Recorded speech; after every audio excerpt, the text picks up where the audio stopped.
private label in this context is not contract manufacturing or manufacturing for somebody else's brand. In the context of the salon services business, a private label would mean that there is this salon or service, there's the salon service provider who is using certain consumables that end up in the consumer's hands after the service is delivered, and how that is scaled up. And there are several such experiences globally. Many people may not realize it, but for example, Elemis started off as a service brand and then quickly built itself into a product brand. Similarly, this is the story of VLCC, which started off in 1989, and we were essentially a slimming brand. But the kind of services that VLCC offers today were the services that we started off with 22 years ago, which is essentially slimming solutions, which are, dietary modification and lifestyle modification based. Then there is your therapeutic beauty services that require the supervision of a cosmetologist or a dermatologist. And then you have your regular beauty parlor services, like waxing and threading. And all these are offered under one roof. And if you were to look at VLCC today, it does very much the same thing when it comes to its VLCC centers. But the difference is today that we are into two additional lines of business, and those are businesses that have their roots in the original services business. Very quickly, what VLCC looks like today is a fairly holistic player in the wellness domain, providing wellness services on the one hand, which includes, like I said, the VLCC centers or the VLCC spas, or even a brand called the Workout Factory, which is a chain of fitness centers and gyms. And then you have, in chronological order, you have the VLCC Institutes of Beauty and Nutrition, which teach people, which provide a career option to people who want to take up beauty or nutrition as a career, or want to build or upgrade their skills in that domain. And then you have our products business, which has grown out of, incidentally, the services business, which is the VLCC centers on the one hand, and the institutes on the other hand. And I will, as we go forward, I will explain how that has happened. 2002, we took the manufacturing in-house, and we set up two very large facilities. In chronological order, first came up a facility in Dehradun, and then 4 years later, a facility in Haridwar.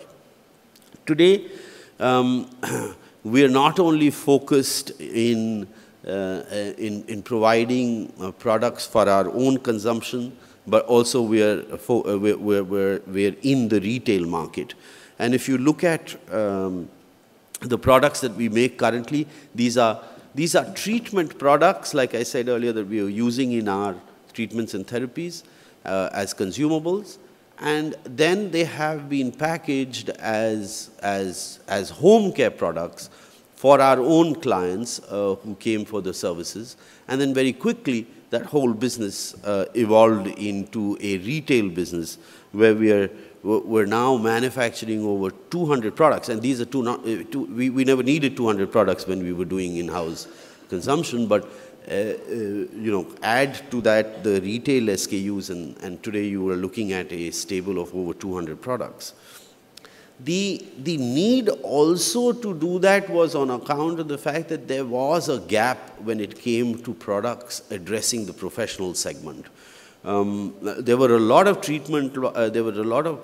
products in the hair care segment, for example, or the hair coloring segment, but there was no clear national or pan-India player when it came to skin treatments and facials. Also, some people may not agree, but our experience has been using the products of other manufacturers before we actually took the manufacturing in-house, we were not so sure whether the quality standards really existed to the level that today a customer deserves.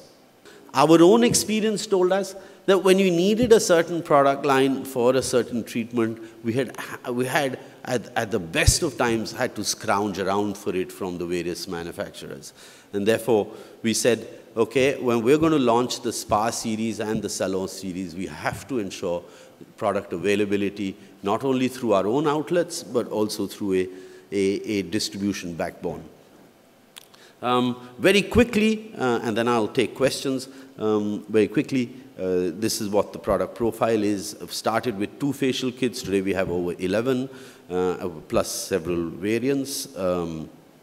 The USP of these products, which now incidentally a lot of other co-manufacturers follow, is that these are single-use products, and I think in the earlier session somebody did mention that.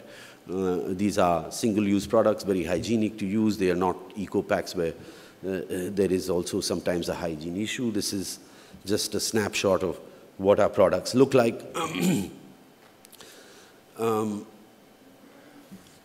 Just a quick run-through. These products are available through 25,000 retail and wholesale outlets.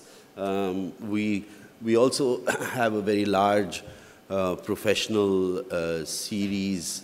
We have a very large professional vertical which supplies directly to about 4,000 parlors at the last count.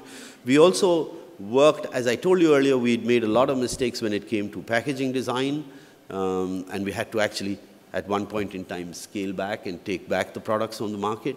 We've appointed a couple of years ago one of the biggest players in retail design packaging called Brand Union, and they redesigned the whole range for us, and this is some of what the range looks like.